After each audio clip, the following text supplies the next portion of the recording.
ভাই আপনাকে একটা কথা বলি আজ। আপনি হয়তো ভাবছেন পৃথিবীতে সবাই আপনার আপন। আপনার আশেপাশে যেসব মানুষগুলো আপনাকে অর্থের দিক দিয়ে, কথার দিক দিয়ে, সহযোগিতা দিয়ে সবাই আপনাকে সাহায্য করে। দিন শেষে দেখবেন সে মানুষগুলাই আপনার পাশে নেই। যে সময় আপনি ছোটবেলায় বন্ধু-বান্ধবদের নিয়ে পুকুর পাড়ে, খেলাধুলার মাঠে আপনি সবকিছু করেছেন। একসাথে ঝালমুড়ি খেয়েছেন, একসাথে টিফিন করেছেন। সে বন্ধুগুলাকে আপনি ৫-১০টা বছর পর দেখতেও পাবেন না।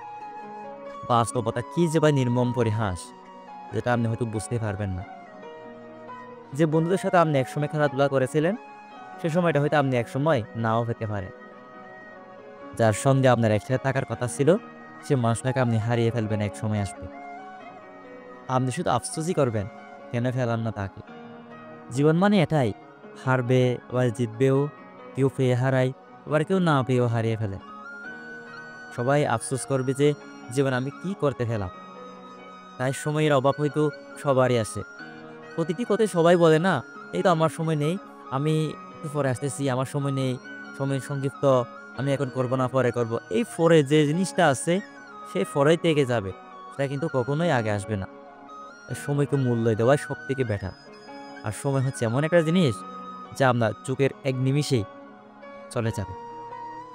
এই মানুষের হায়াত হয়তো একই রকম। একই রকম, মানুষটা ঐরকম, উনি এরকম, সবাই তো বলে। কিন্তু দিন শেষে কেউ কারো থাকে না। বাস্তবতা একটা জিনিস বুঝিয়ে দিল, দিন শেষে সবাই যার, যার মতো। সবকিছু নিজেকেই মানিয়ে নিতে হয়। আর এটা হচ্ছে বাস্তবতা, আর কিচ্ছু নয়।